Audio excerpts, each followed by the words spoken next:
Ya, Assalamualaikum warahmatullahi wabarakatuh.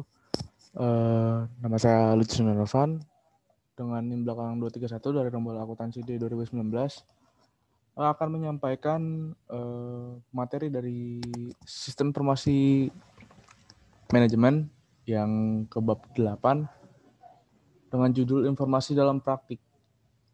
Langsung ke materi pertama. Materi pertama ada informasi sebagai salah satu faktor penting penentu keberhasilan.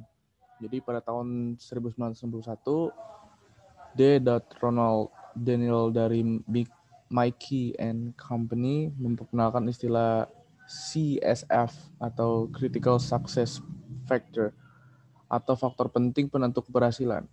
Dalam industri asuransi, CSF diidentifikasi sebagai pengembangan personal manajemen agen, pengendalian personal administrasi, dan inovasi dalam rangka menciptakan produk-produk yang baru.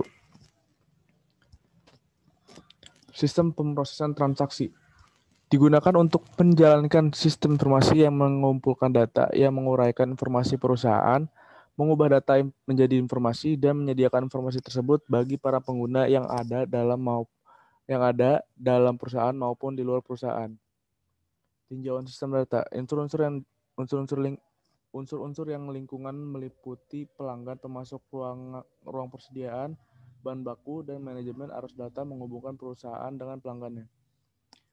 Subsistem utama dari sistem distribusi, maksudnya adalah subsistem digunakan melalui kotak-kotak tegak yang diberikan nomor pada figur 8.3. Subsistem pertama berhubungan dengan pemenuhan pemesanan pelanggan, yang kedua dengan pemesanan penggantian persediaan dari pemasok, dan yang ketiga adalah dengan pemeliharaan buku besar perusahaan. Lalu ada sistem informasi organisasi, area-area bisnis, perusahaan keuangan, sumber daya manusia, layanan informasi manufaktur, dan pemasaran menggunakan basis data yang diproduksi oleh sistem pemrosesan transaksi ditambah dari sumber-sumber yang lain untuk menghasilkan informasi yang digunakan oleh para manajer dalam mengambil keputusan dan memecahkan masalah. Lalu ada manajemen hubungan pelanggan. Itu manajemen hubungan pelanggan ada atau bisa dibilang Customer Relationship Management atau CRM adalah manajemen hubungan antara perusahaan dengan pelanggan sehingga baik perusahaan maupun pelanggannya akan menerima nilai maksimum dari hubungan ini. Strategi ini menyadari bahwa membina hubungan jangka panjang dengan pelanggan adalah suatu strategi yang bagus karena mempertahankan pelanggan yang sudah ada biasanya akan lebih murah daripada mendapatkan pelanggan baru. Lalu ada data warehousing. Istilah data warehouse atau gudang data telah diberikan untuk menjelaskan penyimpanan data yang memiliki karakteristik sebagai berikut. Yang pertama ada kapasitas penyimpanan yang sangat besar. Yang kedua ada data diakumulasi dengan menambahkan catatan-catatan baru, bukannya dijaga tetap paling mutakhir dengan memperbarui catatan-catatan yang sudah ada dengan informasi yang baru. Lalu yang ketiga ada data dapat diambil dengan mudah. Lalu yang keempat ada data sepenuhnya untuk mengambil keputusan dan tidak digunakan dalam operasi perusahaan sehari-hari.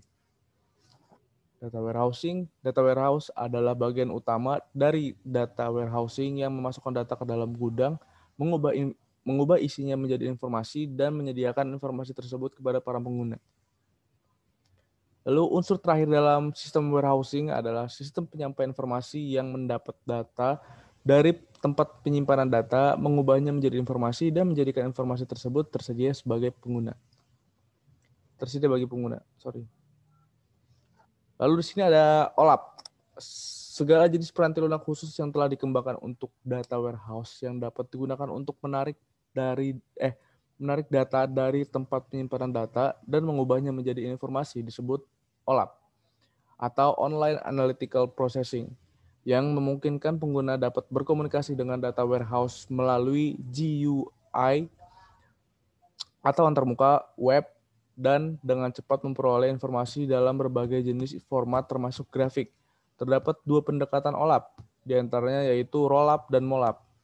Apa itu rollup? Rollup itu bisa dikatakan dengan Relational Online Analytical Processing, yaitu menggunakan suatu manajemen basis data relasional standar. Lalu mollup itu Multidimensional Online Analytical Processing, itu menggunakan suatu sistem manajemen basis data khusus multidimensional.